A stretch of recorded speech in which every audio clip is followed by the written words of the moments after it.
This is probably the first time I've ever seen this happen in game development. It can only be described as video game taxidermy, so try to keep up with me. So this is Paragon, but not this Paragon. It's this Paragon called the Overprime. This isn't quite something like, say, APB Reloaded or Blessed Unleashed. This game has quite literally been remade using the now free assets available on the Unreal Engine by a developer called Souleve, and it is published by Netmarble. How much is original code? I have no clue, but wait, it gets even more interesting. This is not Paragon. This is Predecessor, another game doing the same thing by a company called Omega Studios. And so to go even further, that this is not Paragon. Oh wait, this actually is Paragon. But this is not Paragon. This is Fault, another game that, oh wait, never mind, it's dead. So today, in a special double feature of this series, we are going to review these games together. So howdy, and welcome to Worst MOBA Ever, where I explore and review MOBAs that push the limits of both your computer and your patience, sparing you the trouble. Join me on a quest to uncover the absolute worst one. If you enjoy MOBA-related content, consider giving a thumbs up and subscribing for more and slapping this bell for future updates. So let's set some ground rules here. There will be no favoritism here, as I have not played Paragon and will give it a neutral, unbiased review of my first impressions going into both games. If it pleases you, I have played Smite and enjoyed it, and will probably try out Smite 2 on release. First off, the immediate biggest difference between the two games is the price range. Overprime is free, but Predecessor charges $8.99. Now, while my review will be unbiased, this is something I will fairly have to take into account the entirety of this review. Considering Overprime is free, that logically assumes Predecessor deems itself worthy of $8.99 in comparison. Overprime being free, however, means nothing if it's the worst experience imaginable. So let's jump in. Alright, so immediately we'll start off with the new user experience. Predecessor first. Right off the bat, we're immediately thrown into a tutorial straight from starting the game. I don't think this is ever a good thing for a game to do. It's far too jarring and confuses some players. I understand you want to funnel players into a tutorial so they're better prepared for the game, but give players the option to decide how they want to learn it. Don't tell me how to live my life, Predecessor. So it runs us through a scenario that teaches us the minimum basics. We learn how to move, attack, use skills, and our special utilities.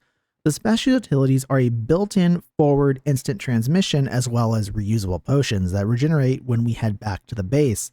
This is something unique to Pred just to put on your character without buying or equipping them. I think it's a very fascinating design choice, but we'll have to see how this affects gameplay. We then learn how to break the base and push the lane. The inhibitors are similar to the way they do it in League and Dota, but the final base uses an AoE pulsing light to cause seizures in the minions and kill them. This is visually interesting and is actually very clever. Some games give the final base a way to defend itself by blasting a target like a tower. Some give nothing at all, and some put up towers that can die, but Pred decides on the scorched earth policy. It's not enough to force me to go back or instantly kill me, but it wipes the wave slowly and suggests I don't stay too long or I'll keep taking small ticks of damage. There are pros and cons to this, and I don't have any strong opinions about it other than I like that it's different from what I've seen in other MOBAs. This, of course, concludes the tutorial. Moving back to Overprime, the new user experience treats us to an unskippable cinematic opening. It uses the default models from, I believe, the original Paragon, correct me if I'm wrong, but they all seem animated properly. They definitely dropped a good chunk of money on this because it looks really good, but it is, of course, not gameplay, am I right, fellas? So is it all smoke and mirrors? Let's find out. So we don't get thrown directly into a tutorial, but instead we have to accept the terms of use. And the reason I stop here to point this out is because as a journalist, I'd be required to have a journalistic integrity about this specific TOS. But seeing as I'm neither a journalist nor have any integrity, I'm going to throw out these 3 paragraphs I just wrote and say this. Netmarble is a Korean company, meaning they have to follow Korean law. Unless you live in Korea or wear a tinfoil hat, they are not stealing your information, your embarrassing Steam game list, nor any of your 10 terabytes of inflation furry photos, so worry not. It took a whopping 3 minutes to find out that Netmarble has to do this, and it doesn't affect me. Maybe I am a journalist, or I just have common sense. So with that being said, let's move on. We get a little stinger intro for a few of the characters, and I get to choose my name and region.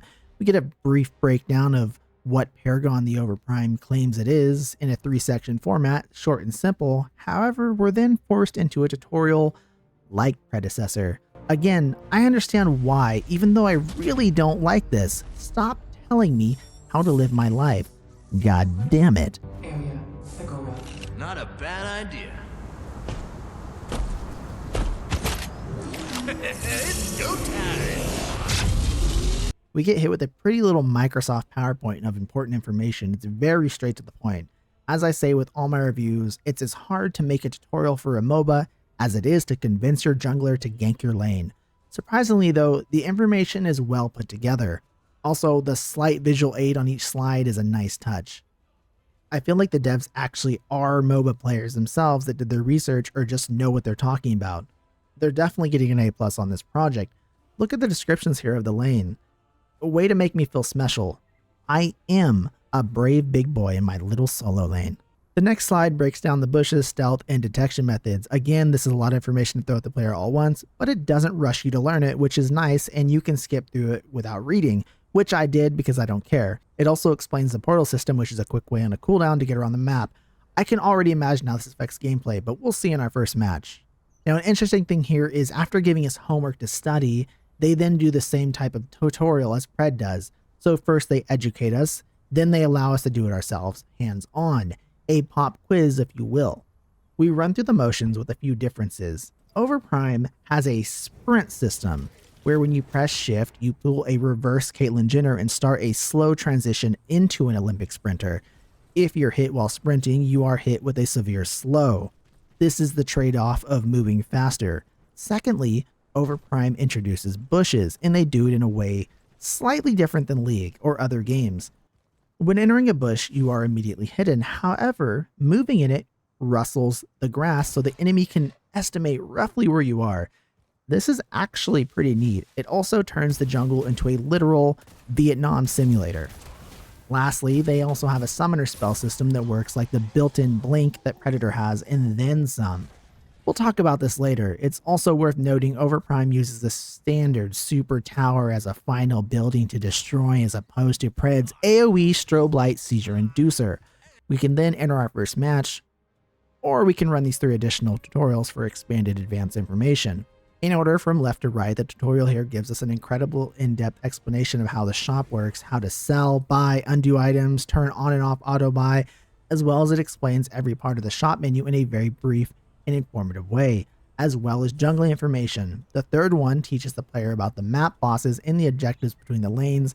And lastly, the fourth one teaches the player about pings and emotes. It's very short. So the key differences between the two games right now would be presentation and good information.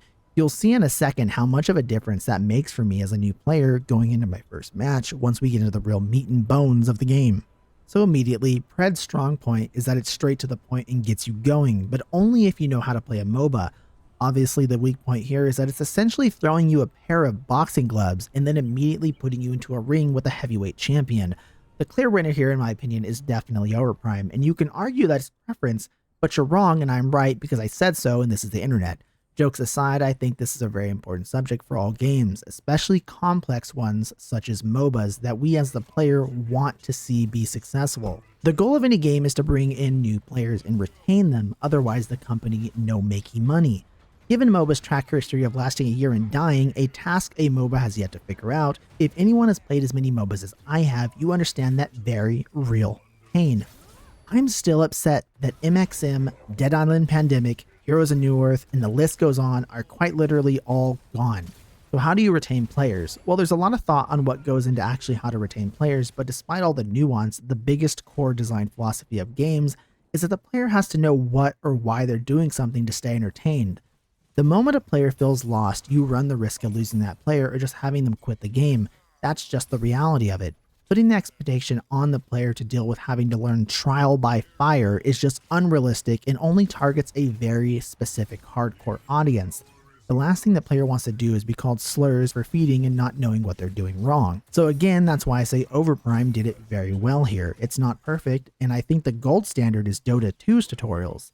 Overprime comes very close to this, whereas Pred falls incredibly short, and I hope in a future update they change it to be a more palatable experience for new players. But as of this review, it's the LaCroix of video game tutorials. But moving on, let's look at the main menu experience and what's available to us. Starting with Pred, let's look at the 2 shops in each game. For these prices, you can get these amounts of platinum, which is used to buy skins or heroes. So for no less than $15, you buy a single expensive character or a few cheap ones. Keep in mind, we already paid $8.99 to get the game. However, you can set a character as a sort of focus or quest. What this does is slowly make a character cheaper to buy until it's free.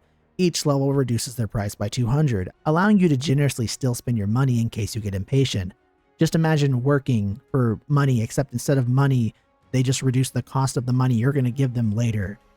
How nice of a company to allow us to do that. Also, you get 2 common skins for $15 with a little left over, or a single more expensive rare skin. Jumping back to Overprime, these are their currency prices. Immediately, we can see a larger spread of a price range for the potential buyer.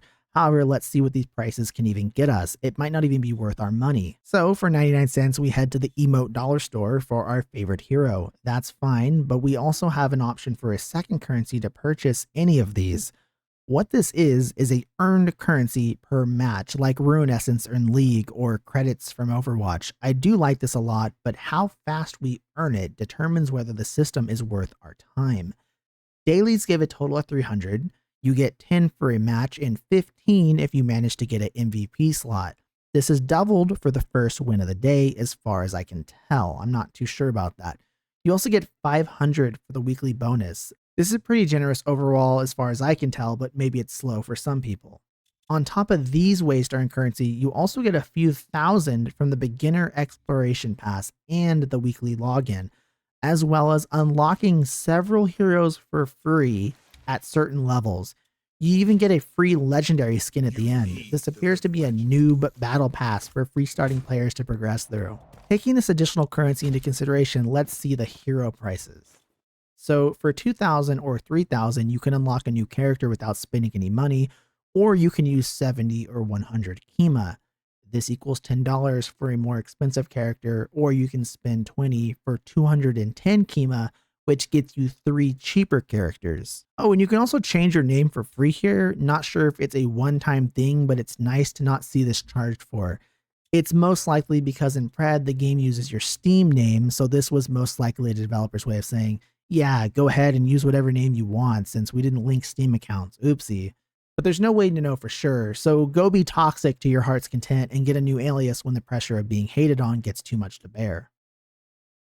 Looking at the skins, they are the same price as the characters themselves, which I personally think they should be 50 and 70 as I'm not purchasing a new playstyle / hero, but rather just a cosmetic.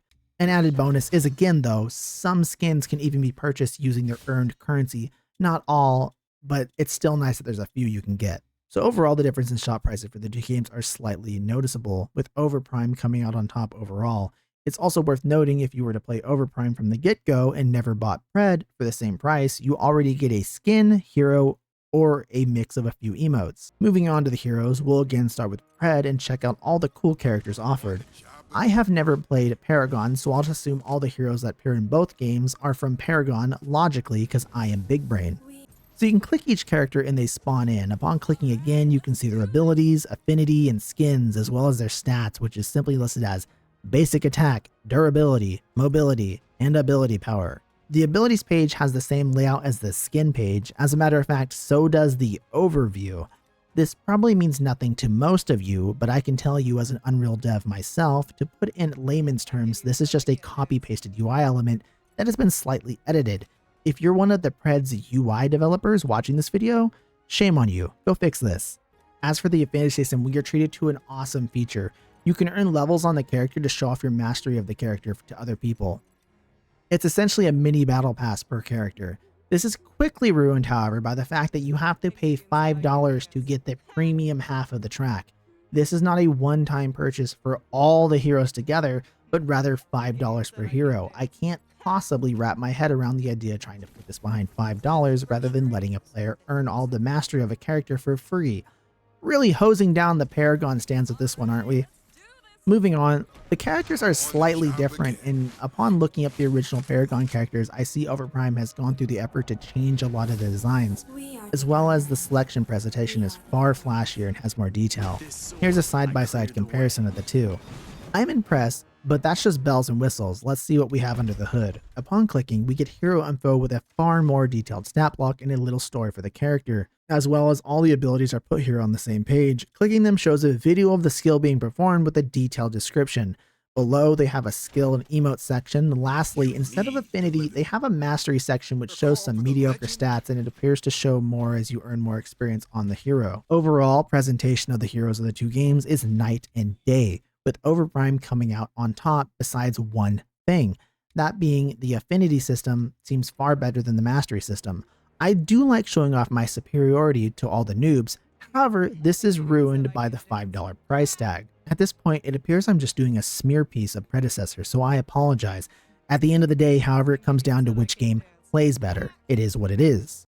Two final notes before we get into our first matches. Both games have a feature that every MOBA should have, an item section. I shouldn't have to load into a game to see all the items and recipes. Both Pred and Overprime have this available for me to look into, which is a huge plus. However, before we move on to the last note, it's worth mentioning the system I talked about before for Overprime that is also located here. This is a massive difference between the two games. There is a huge list of summoner spells that you can unlock as you level up. You don't have access to all of them, which does suck, but you will have them all by level 10, which you can do ranked mode at. They're also all accompanied by a short video showcasing them, just like the abilities of the heroes, and boy, is there a lot of these. Moving on, the last note is the training section, which in MOBAs is usually a little debug area where you can test everything. Overprimes goes above and beyond here, and listen, like I said, at this point, it feels like I'm doing a hit piece of Predecessor, so I'm sorry if it appears that way. I'm simply calling it like I see it, so I'll keep this part brief. Overprime lets you select any hero whether you own them or not, and you essentially get a cheat menu on the left, and it has all of the map elements ready to test out, from jungle creeps to wave spawning and bosses. Whereas so as far as this review, Pred lets you choose a single character on a single lane map that you cannot change, with a side jungle here. It has a static enemy and ally, and it has this. Your skill rises. Your power. Wonderful and absolutely stimulating. Okay, it's time to get to the matches. I've been excited to go over these as this has been so far the most fascinating game for me. I will state from the get-go, I enjoy both of the games for different pros and cons. I'll let you tell which one ended up being the better experience, but let's go over them. And this time, surprise, we'll start with Overprime because I'm just a silly little goofy man. I'm so silly. So this is where the big issue with Overprime starts to show itself. You can expand your matchmaking region, meaning you can opt in to be in the other regions, which is odd for me, and what isn't explained is if the other players have to opt in as well. I would hope it's for its own pool of players, because as far as I know, anyone who enjoys competitive games would immediately understand why. High ping players ruin matches. This is why comp rank matches in most serious games region lock or limit ping ranges between players. Of course, this is a quick battle, so it should be fine here. Getting in, it's not a draft style. If the ranked mode is draft, I have no clue, and the reason being that leveling and getting the required characters would take a week or so, maybe less if I grinded every single day, but this is a first impression, not a commitment. We get to choose our lane, but it's simply just a suggestion that the other players can respect or ignore. I notice I'm the only one who chooses, and the other four immediately choose after. This is a very weird sign. They're either a very synchronized K-pop band that decided to queue up at the same time as me, but upon the match starting, no. I realize these just have to be bots. Also, minor note, I can't look at skins I don't own in the hero select. Pro marketing tip, by the way, guys, this one's a freebie. Let characters look at skins they don't own when they're choosing their characters at the start of the match. Also, add a buy button. Trust me, you're going to get a lot of sales out of this. Getting in, I confirm 100% that these are bots and in fact not a member of a K-pop group. As I played a few matches and I noticed that you can only report/mute players. I am in fact in a Fortnite Switch lobby. Shots fired. It wasn't advertised as being a bot match or that it would place me in with bots, so this is somewhat rather upsetting, but that's fine. Maybe the baby's first match should be a bot match just to get me accustomed to a full match. But if this is a recurring thing, I could quickly lose interest in this game. I genuinely mean that. I didn't start the game to play a PvE mode. I want to play against real people. So a setting to never put me in with the bots would be nice. Hint, hint, devs. In lane, it's relatively easy to last hit. I noticed they have an execute range where you do bonus damage, but you have to hit them. This is a nice feature for quality of life in a game where you need to balance the last hitting, observing the lane enemy, pay attention to potential jungle ganks, and watch your minimap. If it was any harder than this, it would be the equivalent of ball torture. As far as hero to hero combat, the damage is high and it's easy to die. You do not want to trade blows with the enemy if you don't have the regen. This puts a lot of pressure on avoiding skill shots in good positioning, or you will die fast. The hitbox for the players are generous, and it's easy to hit players as well as land your skills where you want to land them. I find it was just difficult enough that the right movement or use of the bushes can cause someone to miss. Any smaller, it would be irritating, and any bigger, I'd feel like I was playing a point-and-click adventure game. Also, it's worth mentioning now that sprinting, the unique aspect of Overprime, seems to be a hit and miss by the player base according to a lot of reviewers. Of course, these could mostly just be pitchfork-wielding Paragon gigachads. I cannot tell myself. However, I can give my honest opinion of what I think of it. So 9 times out of 10, as a new player, I enjoyed having it as it got me to where I needed to go a lot faster, which is, probably the point of it. It was slow enough, though, that I still felt I was punished for dying in lane, but fast enough that I didn't lose my mind holding the W key all the way back to my little lane. These maps are by no means small. The time it takes to get into and out of a sprint is far too short in my opinion, though. I would oftentimes find it impossible to chase a player who blink sprinted, even if I blink sprinted immediately after, mostly because it's hard to immediately tell where a player blinks since it's so instant with no trail. It takes a second to find them, then you blink after them, and then by the time you get there, they are already sprinting.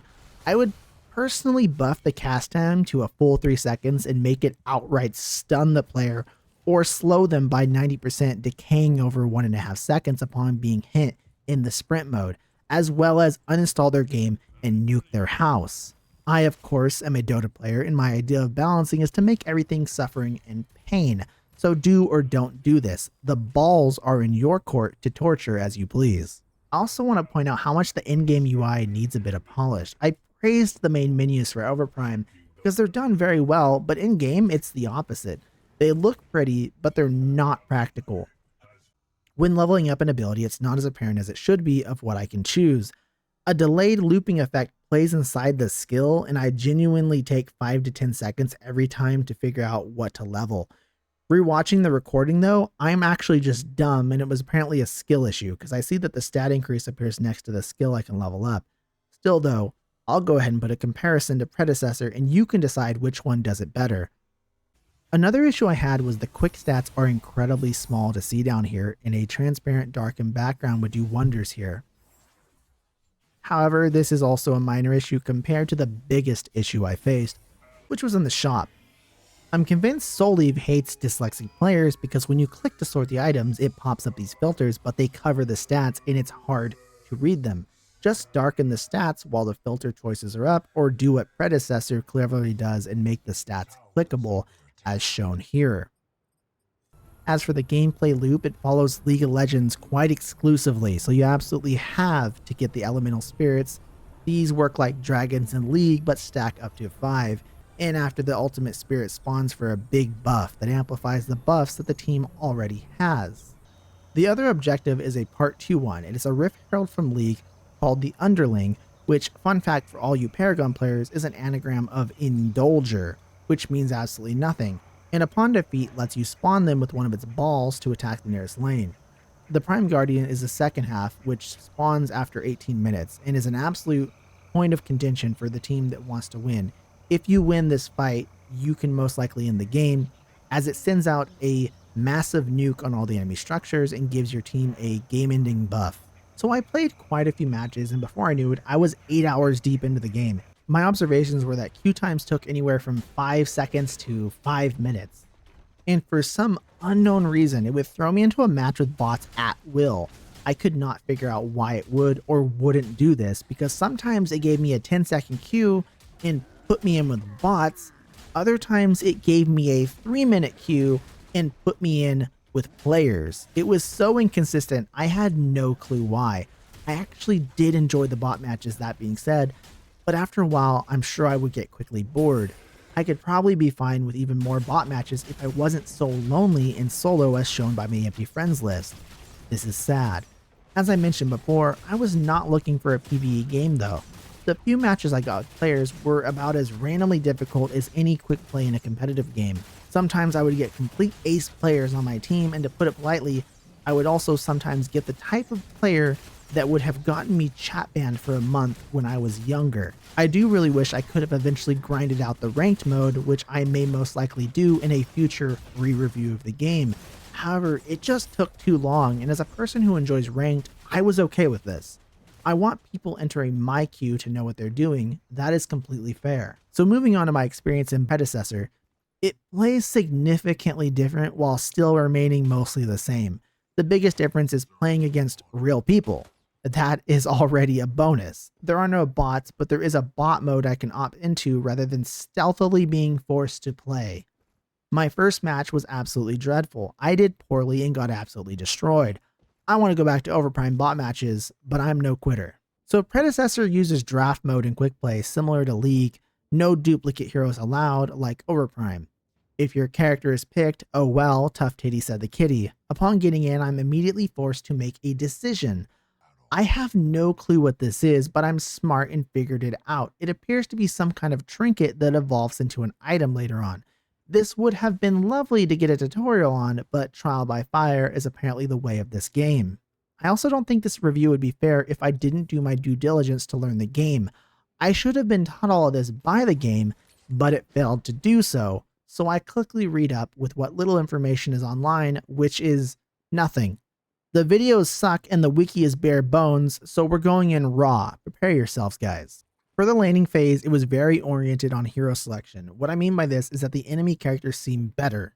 Of course, I probably just sucked, and it didn't help that my lane partner had the accuracy of an armless man in a dart throwing competition, so I struggled to do most of the damage. Hitting abilities in this game felt nearly impossible as the hitboxes are very small compared to Overprime. This is both a good and a bad thing. For Gosu players, this tests their skills significantly and is very pleasing and rewarding. However, for casuals, it's horrendous and best described as a blindfolded gunfight. Lots of back and forth and lots of sad misses. Again, this is a skill issue, but I am by no means an awful player. I can't imagine how hard it would be for a new player to the genre. What compounds the skill issue even further is that the guns in the blindfolded gunfight are filled with blanks, because apparently auto attack damage isn't that rewarding. At least it wasn't in our lane. I could arguably have taken dozens of hits before dying, that is, if I could even get hit, as the slippery snake zigzagging becomes my preferred retreat method. And a minor note here, the kill percent for the minion was far lower in this game than it was in Overprime. This makes it a lot harder to get. However, this is offset by the fact that in the settings, you can permanently enable life bars unlike in Overprime unless I'm blind and miss the options in Overprime. Regardless, it is still very hard to hit, all while being pressured in lane in a potential jungle gank. This is not a negative for everyone, but I can't imagine the average Andy enjoying this. Outside of auto attacks, the bigger payoff was successfully landing a skill if you could. I have no idea why they made this design choice because early on it's a staple for MOBAs to make auto attacks matter. Predecessor, however, says hell no to that idea. This of course could have been the heroes that we specifically had, but it was a ranger support versus another ranger support. 4 separate heroes just having a good old ball and tickle fight down at bottom lane while occasionally having a jungler come into lane and just somehow die to this. I really have no clue what's going on, and despite the skills being harder to land, this ability was no fun. How did they imagine this skill was balanced? In a game where it's hard to land abilities, this hero just gets a wide, easy to hit DPS laser that roots after hitting someone long enough. This was not fun in the very least bit, and without a dash, there was no way to dodge this, but maybe I just needed to get good. However, if you didn't manage to not die of old age from trying to kill a player early game, they would just blink away if they got low. This works just like the one in Overprime, also they would chug their 2 free Gatorades and be healed right back up. This somewhat makes up for the fact that if you did manage to die or kill them, the dying would be punished severely by missing out on all of the EXP for nearly a minute as they respawn and spend a whole 40 seconds walking back to lane. This is very brutal, but not a negative point here for me personally. Again, remember, I am a Dota masochist, but my unbiased opinion is that I can't see this being a great selling point to a broader audience. Also, one thing I noticed with Pred was that almost every game was filled with surrender votes, and there seemed to always be an AFK player that rage quit. Now, reading reviews and experience of both games, I personally only experienced that in Pred, but that could also be because Pred had a lot of real players and a lot less bots. I just wanted to take note of it for the viewers of this video. It was absolutely irritating to say the least, but it's a good sign that Predator is more truly a real MOBA, if I were to say so myself. As for gameplay, the game was very center lane oriented after a certain point and far more gank heavy. While in the early game it was harder to kill people and very slow, late game resulted in near instant kill of players where I had no clue what was happening, all while occasionally the enemy team was taking every single jungle camp and objective as it kept notifying me this louder by the announcer. And I didn't have any clue what it meant or where they specifically were, nor did I know their timings and what the buffs gave. Again, there being no tutorial or proper information was not fun for a new player. As much as a broken record I know I sound like, it just really sucked for me, and I'm being honest. I didn't find it fun. Again, I'm trying my best to give a new player's perspective. Finally, after a few matches full of surrenders, being called the R word multiple times in chat, I decide that's all there is to this game and decide to call it. These are my final thoughts on both Predecessors and Paragon the Overprime as a new player. Both games were inspired and used assets from Paragon, a game that failed to satisfy the market and eventually died off. However, the game was so good in its death that it still had a core player base that desired it, so a few smart people decided to wring them of what's left of their self-esteem and, more importantly, their wallets. As such, we are left with these two inbred offspring whether we ask for them or not. It seems Predecessors, from what I've read, more closely imitates what Paragon once was, for better or for worse, whereas Overprime innovates the original genre, again, for better or worse. So if you're looking for a more hardcore experience that's a bit rough around the edges, that is closer to the original Paragon, I would look into trying Predecessors if you can get past that small little price. My final thoughts are this. Due to the cock and ball torture of Predecessors, the constant surrender votes, and a complete lack of understanding of what it was even happening, I liked it more personally. I was a Dota 1 and Han player, it just rings true to me. I like a difficult experience, even if it's a bit rough. I however found Overprime to be a more streamlined and polished experience that was, of course, free to play. Except as of writing this review, I've had to edit and reschedule this video's upload. Why? Because sadly on February 21st, it was announced Overprime is ending its service. It would appear it didn't quite meet the expectations of Netmarble, which is to be understood as it's a massive company with massive profit requirements, which means the devs were essentially working with a guillotine over their heads the entire time. As beautiful as Overprime looks, it appears they shouldn't have sunk so much money into those bells and whistles, as investors were clearly not happy. Perhaps they should have charged $8.99 for the game. I never wish any MOBA to die, as any MOBA enjoyer would agree with me. So here's to hoping Predecessor doesn't live up to its name and become like its predecessors, but rather instead walks proudly with its head held high atop the corpses of its fallen brothers, Vault and Overprime, to meet the expectations of us, the player base. Also, for the love of God, add a real tutorial. I would sooner find better information on the game behind my local 7-Eleven from a homeless man. And on that final note, I say thank you for watching and have a wonderful day.